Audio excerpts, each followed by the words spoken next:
Imagine कीजिए एक ऐसा मैदान जहाँ पे प्यास से सूखे गले के साथ भी इंसान अपनी ज़िंदगी से ज़्यादा अपने अकीदों के लिए लड़ा। ये कहानी है करबला की, जहाँ कुर्बानी और इंसाफ की ऐसी मिसाल मिली जो आज भी हज़ारों दिलों में ज़िंदा है। आज हम समझेंगे क्या था ये बैटल ऑफ करबला और क्यों ये मुस्लिम कम्युनिटी के लिए इतना ज़रूरी है। तो चलिए शुरू करते हैं। सबसे पहले हम थोड़ा इतिहास को समझते हैं। जब प्रॉफेट मोहम्मद सल्लल्लाहु अलैहि वसल्लम की वफ़ात हुई थी तो उनकी लीडरशिप का सवाल उठ गया। सुन्नी और शिया मुस्लिम्स का फ़र्क भी इसी से शुरू हुआ। सुन्नी मुस्लिम्स कहते हैं कि प्रॉफेट मोहम्मद सल्लल्लाहु अलैहि वसल्लम के करीबी दोस्त अबू बकर उनके योग्य उत्तराधिकारी थे, जबकि शिया मुस्लिम्स ये मानते हैं कि उनके दामाद अली उनके जायज़ उत्तराधिकारी थे। प्रॉफेट मोहम्मद सल्लल्लाहु अलैहि वसल्लम के बाद पहले 3 खलीफाज अबू बकर, उमर और उस्मान ने लीडरशिप संभाली। फिर अली को 4th खलीफा बना दिया गया, लेकिन उनकी लीडरशिप भी विवादित थी। अली की लीडरशिप के दौरान गृह युद्ध हुआ जो फर्स्ट फितना के नाम से जाना जाता है, जिसने इस्लामिक एम्पायर को नाकाम किया। अबू बकर को प्रॉफेट मोहम्मद सल्लल्लाहु अलैहि वसल्लम का सबसे करीबी दोस्त माना जाता है। उन्होंने 632 AD से 634 AD तक खलीफा संभाला। उनका दौर जातियों को एक समान करने में गुजरा। उमर का दौर 634 AD से 644 AD तक था। उन्हें इस्लामिक प्रसार के लिए जाना जाता है। उन्होंने बीजान्टिन और सासानी एम्पायर को हराया और इस्लामिक एम्पायर को बढ़ाया। उमर ने प्रशासनिक सुधार और न्याय प्रणाली को भी स्थापित किया। उस्मान का दौर 644 AD से 656 AD तक था।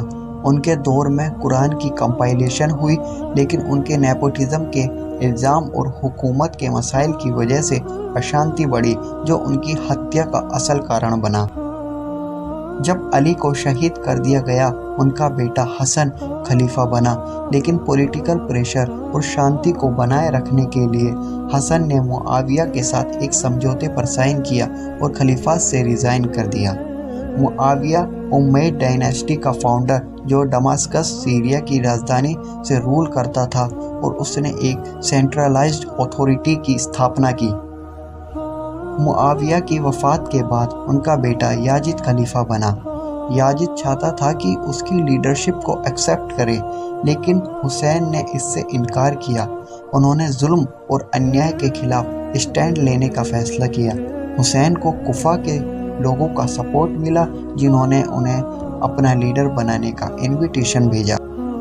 हुसैन ने अपनी फैमिली और कुछ समर्थकों के साथ मक्का से कुफा का सफ़र शुरू किया, लेकिन रास्ते में उन्हें कुफा के बाहर ही याजिद के लश्कर ने घेर लिया और उन्हें करबला के मैदान में रोक दिया।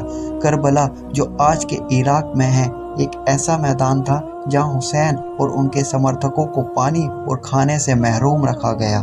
मुहर्रम का 10वां दिन, जो अशूरा कहलाता है, करबला के मैदान में हुसैन और उनके 72 अनुयायियों का मुकाबला हुआ याजिद के लश्कर से। यह एक अनइक्वल बैटल थी। हुसैन के पास कुछ ही लोग थे और याजिद की लश्कर बहुत बड़ी थी।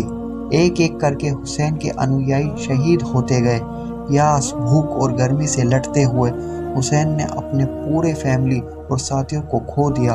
हुसैन के 6 महीने का बेटा अली असगर तक को शहीद कर दिया गया। आखिर में हुसैन को भी शहीद कर दिया गया। उनके सर को काट कर याजिद के दरबार में भेजा गया। जंग के बाद हुसैन की फैमिली मेंबर्स जो बचे थे, उन्हें पकड़कर याजिद के दरबार में ले जाया गया। उनमें उनकी बहन ज़ैनब और बेटे अली ज़ैन उल अबिदीन भी थे। ज़ैनब ने याजिद के दरबार में बुलंद आवाज़ से अपने भाई का सच रखा। उनके भाषण ने लोगों को इंस्पायर किया और हुसैन के बलिदान को अमर बना दिया। शिया पर्सपेक्टिव से समझे तो शिया मुस्लिम्स के लिए गम और मातम का वक्त होता है। वो अशूरा के दिन को हुसैन और उनके साथियों की कुर्बानी को याद करते हैं, मजलिस और मातम करते हैं और उनकी पीड़ाओं को सम्मान देते हैं। करबला की ट्रेजेडी को याद करके शिया मुस्लिम अपने ईमान को मजबूत करते हैं। लोग सोज और नोहा पढ़ते हैं, जो हुसैन और उनके साथियों के लिए गम को इजहार करते हैं। मातम भी किया जाता है, जो उनकी कुर्बानियों को याद करने का एक तरीका है। सुन्नी परंपरा के मुताबिक प्रॉफिट मोहम्मद सल्लल्लाहु अलैहि वसल्लम ने कहा था कि मूसा और उनकी कौम को फिरौन के जुल्म से बचाने के लिए अल्लाह ने अशूरा के दिन को उन्हें निजात दी थी, इसीलिए वो इस दिन रोज़ा रखते हैं ताकि उन्हें अल्लाह की बरकतें मिले और अपनी गुनाहों को कम कर सके। करबला की कहानी हमें बहुत कुछ सिखाती है। ये हमें सिखाती है कि जुल्म के खिलाफ खड़े रहना चाहिए, चाहे हालात कितनी भी मुश्किल क्यों ना हो। हुसैन और उनके साथियों की कुर्बानी हमें इंसानियत, इंसाफ और सच्चाई के रास्ते पर चलने की प्रेरणा देती है। हुसैन का हौसला हमें दिखाता है कि सच्चाई और इंसाफ के लिए लड़ना चाहिए और कभी भी जुल्म और तानाशाही ताकतों के आगे सर झुकाना नहीं चाहिए। करबला की ट्रेजेडी को याद करके हम अपने आज के ज़माने में भी जुल्म और नफ़रत के खिलाफ आवाज़ उठा सकते हैं। आज भी करबला की कहानी उन लोगों के लिए इंस्पिरेशन है जो जुल्म और नाइंसाफ़ी के अगेंस्ट फाइट कर रहे हैं। हुसैन का पैगाम टाइमलेस है और उनकी लेगेसी हर इंसान को इंसाफ और सच के रास्ते पर चलने की प्रेरणा देती है।